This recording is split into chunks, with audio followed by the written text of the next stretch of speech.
First meeting of the Bulloch County Historical Society for 2023. It's exciting to see this huge crowd here this afternoon. We have an exciting and impactful program coming for you in a few minutes. And so I think I predict that you will enjoy it very much. First time guests. Do we have any first time guests with us this afternoon? Yes. Would you stand up and introduce yourself, please? I'm sorry if you have your mouth full. My name is Mike Thompson, first time guest. Thank you.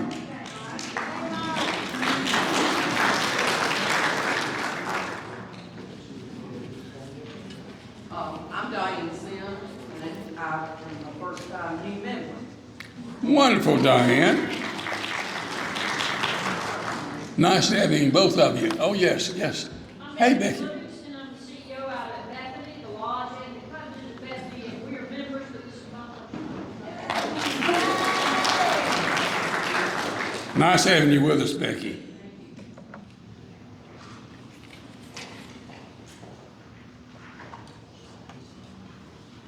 We have a couple of reports from the floor. Let me ask Bill Waters, first of all. Bill is our membership chair, and Bill, give us a report on 2023. First of all, I want to thank all of you for showing up so quick this year and surprising us with the numbers.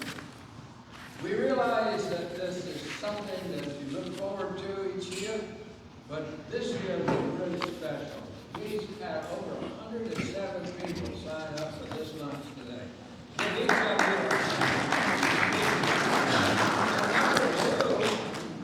important thing is that we, at this point, like 3 weeks into this year, we have over 60-something% of memberships that have paid for this year. So we appreciate that very much. There's some diligent effort put forward to make this happen, and we appreciate all of you participating and looking forward to a wonderful year. Thank you. Thank you, Bill. We have a number of business members that Virginia Ann needs to come recognize. You have that list, sweetie. You want me to read it? All right. I'm gonna take pictures. Excellent. They're our corporate membership. A number of you are here today, and we would like to get photographs of you receiving your membership certificate. So, from Citizens Bank, is Mandy Fortune with us this afternoon? Yes. Hey. Only you could do with that. I know I saw Trish Tootle from Morris Bank. How about Chris Wiggins from Sonoma? I did. Sick today, unfortunately. Okay, Chris Wiggins from Kiwanis. He's still sick. Maybe I always travel again, that's why. Wherever you see one, you see the other, don't you? Core Credit Union, Kathy Clampett. Hey, Kathy, come on up. If y'all would, just kind of remain on up here. If you don't have to, if you already got it, that's fine. That's fine, Kathy. And you want to comments with us. I could do that, because he's standing up here, Joe McGlamory from Statesboro Herald. Dwayne Grice from Grice Connect.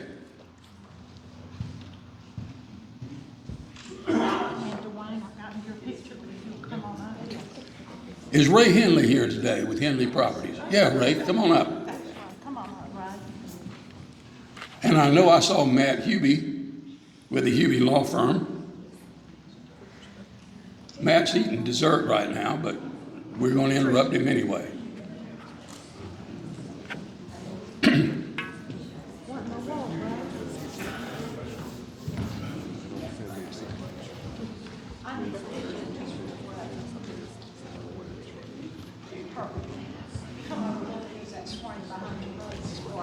That's perfect. Hang on, Trish. When he said he was sending it.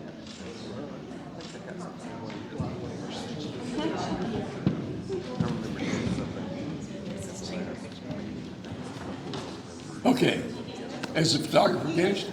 The only comment I want to make is we have several other corporate members that are represented here today, but they haven't paid their 2023 dues.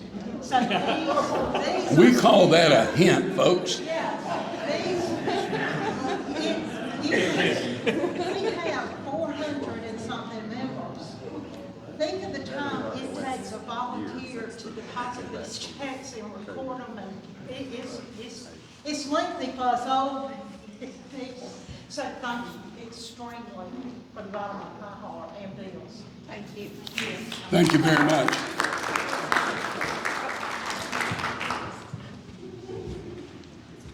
Come on down, we got a screen behind us. And Joe, would you please? I'm gonna squeeze in. Okay, Joe, I'll go sign. That's better. Excellent, excellent. Jenny Ruth will love it. Thank you. Thank you all.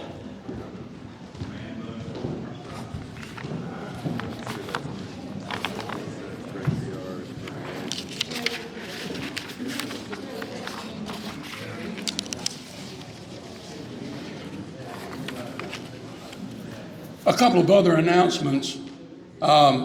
Next month, our meeting will be on February the, I'll never trust my memory on this, Monday, February 27th, here in this room. And presenting our program that day will be Sims Lanier, who will present Ghost of Grandeur. Now, some of you will remember that this was our program 3 years ago for the Avery Lecture Series. And the Ghost of Grandeur is a photographic record of many of the homes, many of them were antebellum homes, and some earlier than antebellum, that no longer exist. But they've been captured, and there's a photographic history of those homes that I find very fascinating. And Sims will present that program a month from now on the 27th. Our March program, speaking of the Avery Lecture Series, this year will focus on Irish music and specifically its impact on Southern music. So mark your calendars for Sunday afternoon, March 12th at 2 o'clock.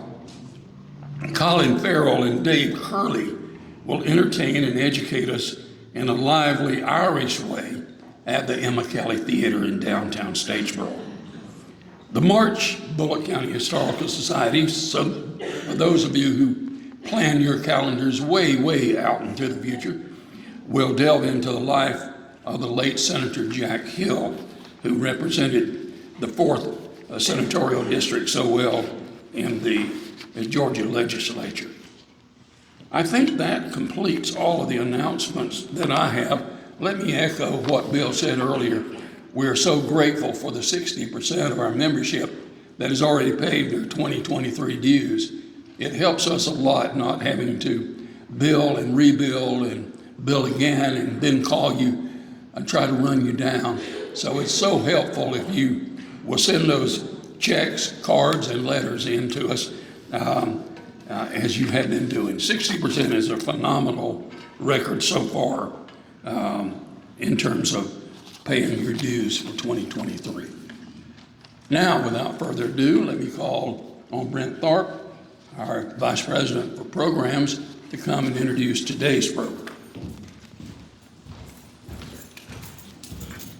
Thank you, Joe. Good afternoon, everybody. We are really fortunate here to have access to some really talented young historians, and you're going to get a chance to hear another one of those today, thanks to the program in public history here at Georgia Southern University. Sadie Ingram is currently a graduate student at Georgia Southern University in her final semester of her master's program. So in fact, your program today will be helping to lead her to graduation, and as one of her team of her advisors is here with us today. She spent most of her childhood here in Statesboro visiting the university's Museum and Wildlife Center.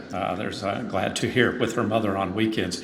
She moved to Richmond Hill for high school and graduated there in 2017, but Statesboro drew her back to obtain her bachelor's degree in history here at Georgia Southern University. And when she finishes this spring in May, she will be a double eagle. When she's not doing research in history, Sadie likes to take her dog Savannah for walks around downtown Savannah. Not a coincidence in where the name comes from. She also enjoys taking Savannah to the First Friday events here in downtown Statesboro, and their favorite one is the chili cook-off. I assume she gets samples there. But her research here at Georgia Southern, is current research, seeks to explore the effects of government regulations on Georgia's oyster industry and what the overall experience was like for African American men and women who harvested, shucked, and canned the oysters that turned our coast into a thriving seafood industry at the beginning of the 20th century. So please welcome Sadie Ingram.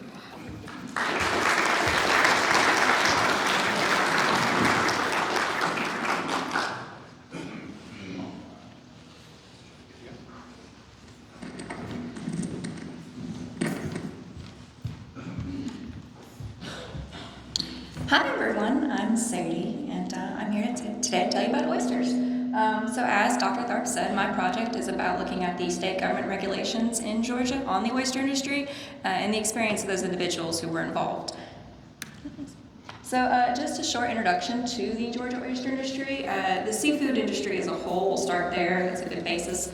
It pretty much was started by the Gullah Geechee community in Georgia, and that's just simply because early colonial settlers really focused on farming. That was where they felt they could make the most money.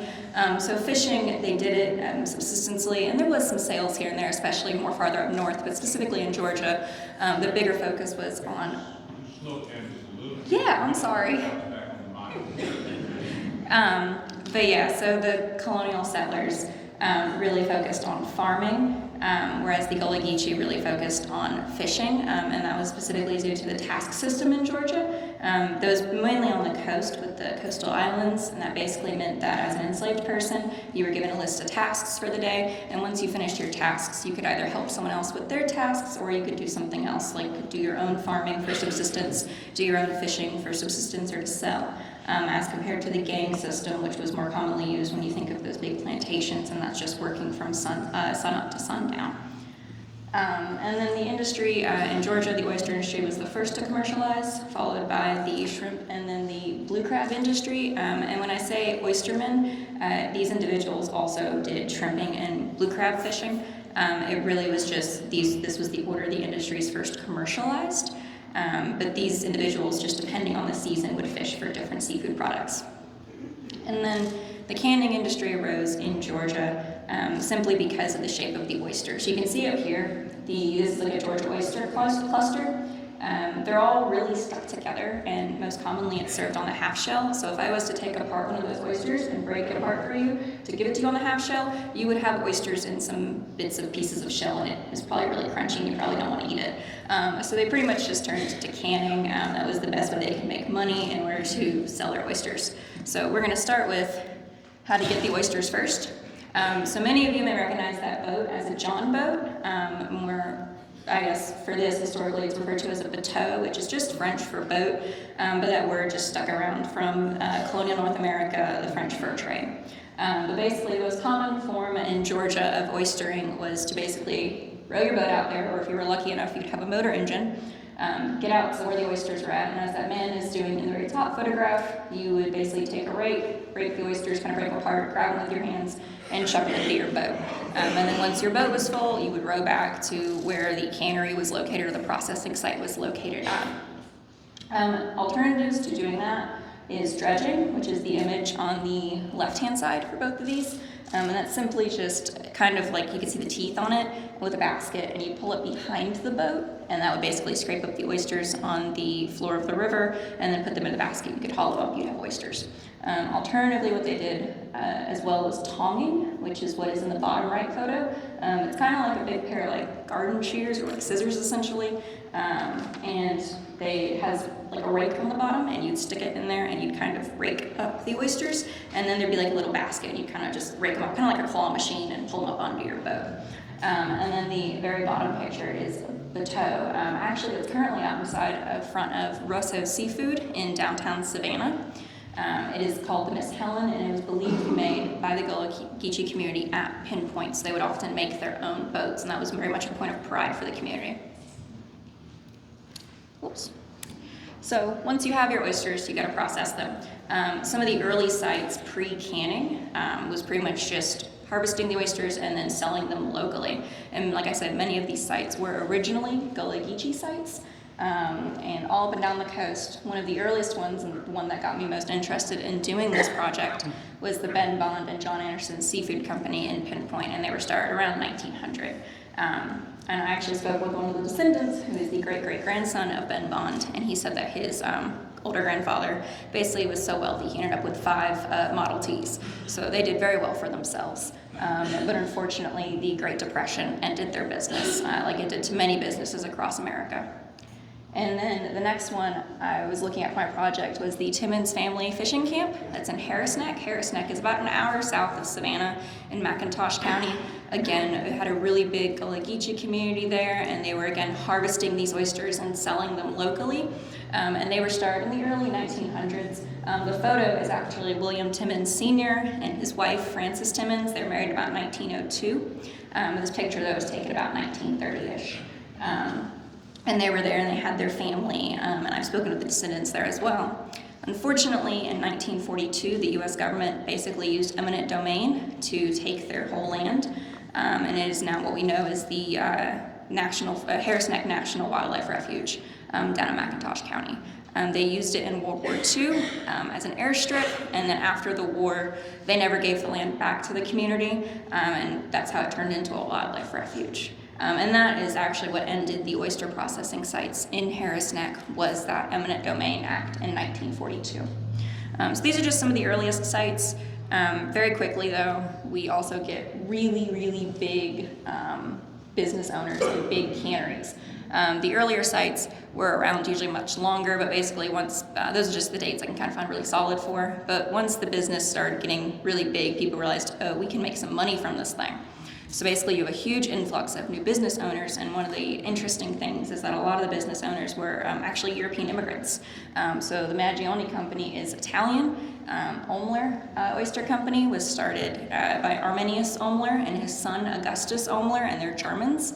And then you have the Vernon Oyster Company, which is another one along with Omler, and the A.S. Varn & Sons, which is what we would commonly refer to as the Pinpoint one. Like when we think of Pinpoint in Savannah, that big factory they turned into a museum, that's the A.S. Varn & Sons. That one has a much later date, but it is one I've included just because it is something that we do have a decent amount of information on. So as the industry started to commercialize, we started getting all of these businesses moving in. One thing that really sticks out is government regulation. So basically the state realizes the industry is growing, they want to basically put their own regulation on it, but also the state is being lobbied by the big company owners because they want the regulations to go in their favor. So one thing that really starts with that is needing to know which oyster beds are natural, because natural oyster beds are public use. Just like a public playground, everybody can use it. A public oyster bed means anybody can harvest from it. So the Georgia legislature, the General Assembly, basically went ahead, asked the U.S. government to basically create a huge survey, tell us where the natural beds are, and then whatever's not a natural bed, whatever's just like empty river, we will lease off for 5 acres for 20 years to individuals. So that's how you get the Bulletin 19, which is the U.S. Coast and Geodetic Survey. It was 1890 to 1891 is when Ensign J.C. Drake from the Navy did this survey, sailed all up and down the coast of Georgia looking for these oyster beds, and he was actually joined by Arminius Omler from the Omler Oyster Company, who wanted to kind of point him in the right direction, so to speak. And then I've included up here, I didn't realize the PowerPoint slides are going to be so small, but that is one of the title documents from Bulletin 19 that just kind of looks and explains like what it's for, who commissioned it, that kind of thing. But this Bulletin 19 becomes really important in Georgia oyster law because the law specifically states that it is considered conclusive evidence, meaning that if you are an oysterman and you have proof that the map is wrong and that they've said something was a natural bed and it wasn't, or anything else, you cannot challenge it in court. The map is conclusive evidence, the map is the law of the land, there's nothing you can do. which really messed up a bunch of the oystermen and their practices because the map was wrong. So a little bit later, in about, I want to say, 1898 or 1899, Walter P. LaRoche was a Georgia congressman in the General Assembly, and he basically created an amendment that said, you know, if you have evidence the map is wrong, you are more than welcome to challenge it in court, and that should be your legal right to do so. So this basically unleashes a whole bunch of oyster wars. Now the oyster wars are really famous and well known in the Chesapeake area, like Maryland, Virginia, and that's just because they had a much bigger oyster industry. But we did have them here in Georgia as well. And basically the basis of all these wars is the owners who basically, of the companies who leased the land that the map said they could lease, are being challenged by local oystermen who are saying you were illegally leased that land. That land you released is public area, and we are, according to the law, are allowed to harvest oysters on public land.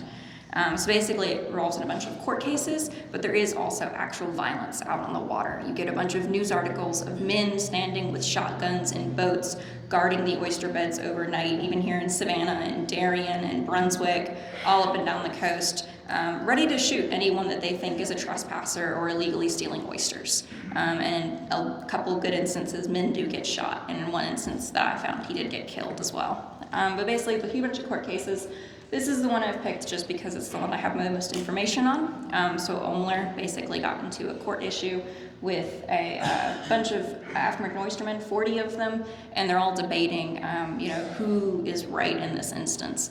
Walter P. LaRoche and another man named, George Beckett, he's listed at the bottom, were the attorneys for the African American oystermen, and this issue goes back and forth, and ultimately it goes to the Georgia Supreme Court in March of 1900, and it is deemed that Omler is correct. Legally, that's how they sided with it. Although the evidence that I have found leads me to believe that Omler was not correct, but legally that is how the case was stated. And then I'll move on, because I could write an entire thesis about the oyster wars. So once you've harvested the oysters and you've had issues out in the water, you do have to get the oysters and bring them into a factory. So this is the factory at A.S. Varn & Sons at Pinpoint. So the bottom two pictures are modern day. They've turned it into a museum out there. And then the very top picture is a historic photograph of the women who were in the cannery. So while men were out on the water harvesting oysters, it was the women, the children, and elderly men who would be in there canning. They'd shuck the oysters and then send them off to canning, which would have been another building. This is just the shucking building. The working conditions were very rough, as you can see. So the building the picture on the very far left, you can see the marsh back there. Somebody would stand there, and just on the right is actually where a boat would have been. It comes up there, and somebody would have, using a shovel or a big rake, shucked the oysters up onto the big the thing where the blue plaque is kind of a well where you can throw the oysters into. It slides down a ramp into the oyster shucking area where the women are standing at each of those stalls. They would commonly have a big concrete block with a big piece of metal iron sticking out, and they'd take the oysters and just shuck them and put them into basically plastic baskets or other baskets to be taken off to a different building. And then there's another on the far left. You can kind of see it at the bottom of the building. There's basically another ramp where you take the oyster out of the thing, you shuck it on the block, you put the meat aside into a different container, and then there's another hole where you could basically put the oyster shell, and it would come back out of the building to the bottom. But the problem with that is the way this building juts out onto like a peninsula. Basically, you get really cold wind because oysters are harvested in winter. The whole old wives' tale is months that have an R in them. So oysters are harvested in winter, and you basically get this really cold breeze coming up, this wind, and the women are wet, they're cold, they're freezing, and they have awful working conditions, and they're often with only one little tiny stove. And this is very much reminiscent of oyster canneries across the coast. There's a bunch of pictures from a Maggioni one in South Carolina, that the workers, the pictures are like the classic progressive era that we think of when we think of the big industries and all of the humanitarian issues that came with working in those industries. Very crowded, very dirty, people are getting sick, people are dying younger than they should be dying. And ultimately, these issues do lead to the decline of the industry as well. So I've just included a couple quotes up here from people who are talking about their family members or their own experiences, like working in the factories. And it's really shocking and interesting because the Gullah Geechee have a very strong culture of passing on your skills to the future generations. So like if you were a fisherman, that means your father was a fisherman and your grandfather and everyone before him. But at the same time, there's all of a sudden a stopping point where parents are telling their kids not to come into the industry and not basically to leave, to flee, to go away, to find a different job because conditions are so worse. And you're often working in these factories with your mother, your grandmother, your aunts, your sisters, because the women were predominantly the ones who worked in the factory. And they basically were watching their family members die an early death and really struggle. So that ultimately led to the end of the industry. It was one of the factors, was just a declining workforce. Around the 1950s, pretty much the oyster industry had died, especially in Georgia. A.S. Varn & Sons at Pinpoint continued until about 1985, but even they were really struggling to find workers. And it's really interesting because you get a bunch of these oral history interviews, and people are talking about them, and they say, well, I didn't work in a factory, but my grandmother did. And it's everybody saying things like that. And it's just a really interesting generational gap that I'd like to explore more in my project. But yeah, that pretty much leads to the decline of the industry, so that's pretty much where my project stops at. So I tried to keep it brief. Any questions?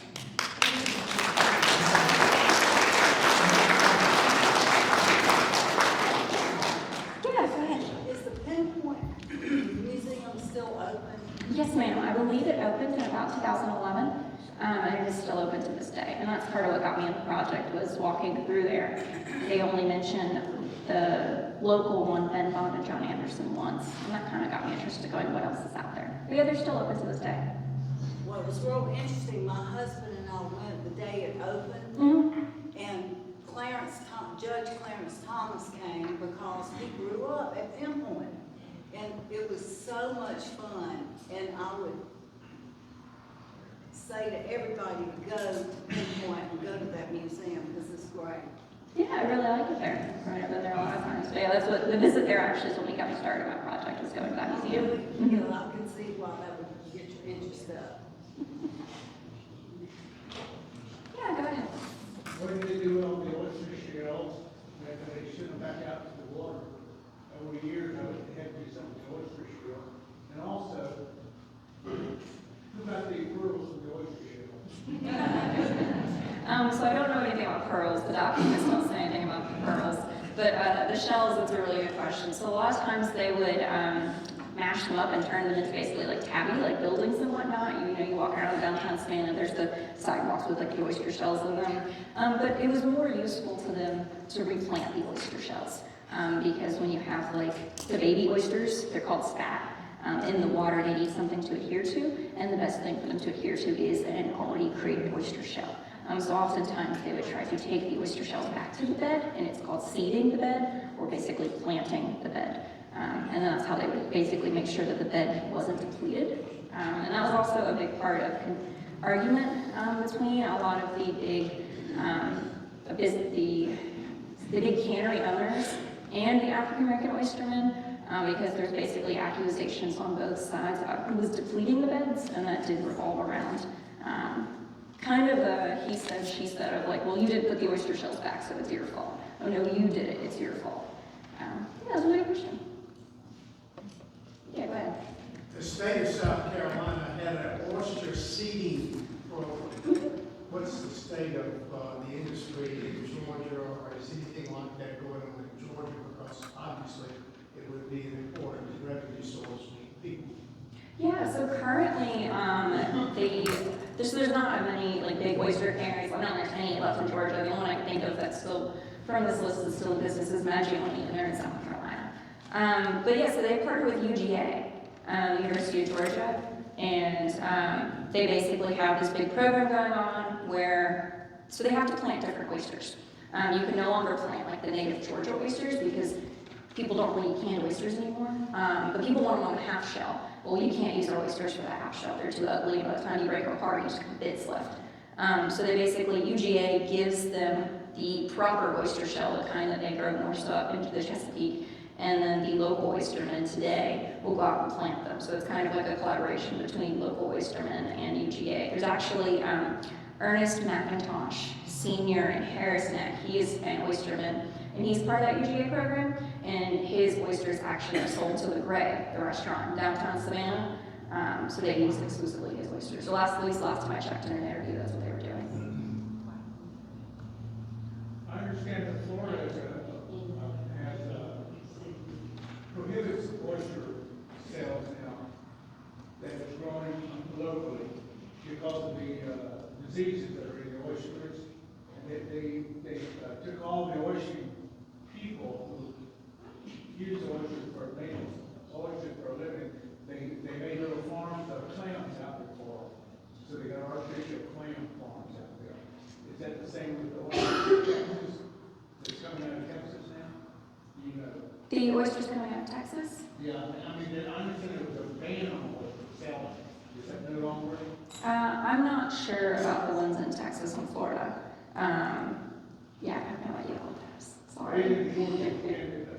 Are they oyster farm, or is it oyster still on the banks like we used to have? So there are still oysters out in Georgia, like wild oysters, but most, like I said, you can harvest them, but you can't really sell them because people want oysters on a half shell. They work great for like oyster roast, so people still do that locally. But the real market right now is selling them to restaurants, and that's how you, as an oysterman, would make money today. And the restaurants want the half shell oysters. So yeah, all the ones today that with the UGA program in Georgia are planted, and they are specifically using a different type of oyster. I can't pronounce the scientific name, but it's a different type of oyster for the half shell ones. So yeah, they're farmed oysters.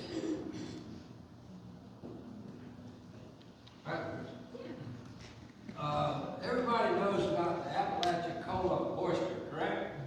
Right. Anybody have any idea why that oyster is so much tastier and nicer than normal oysters, if you will?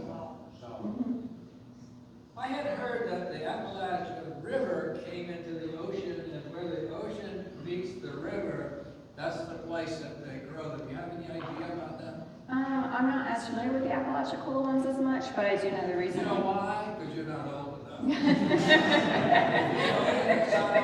Outside of here, you will go to Apalachicola because of one.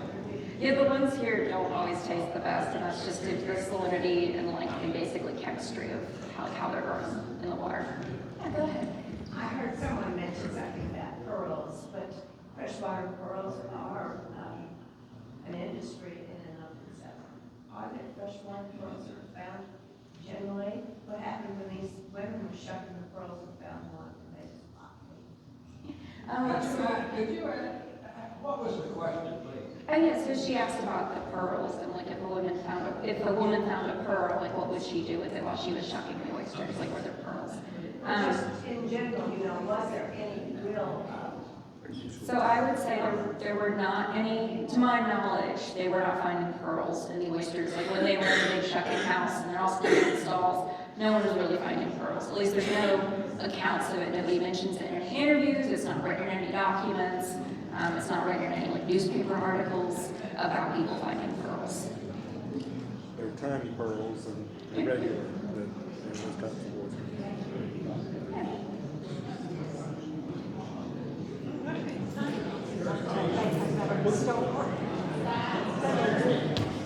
So unless Sadie will be around, if you have any other questions, again, a round of applause for her.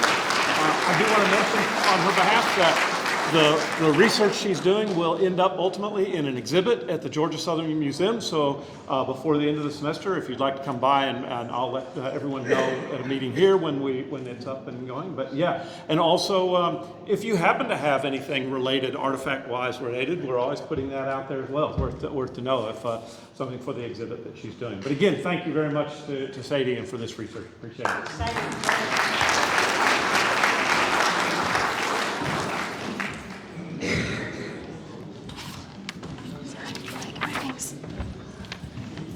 Thank you, Sadie. I will tell you that I've known Sadie now for about a year and a half, I suppose. She has been while attending school, also doing some cataloging and curating of my little autograph collection.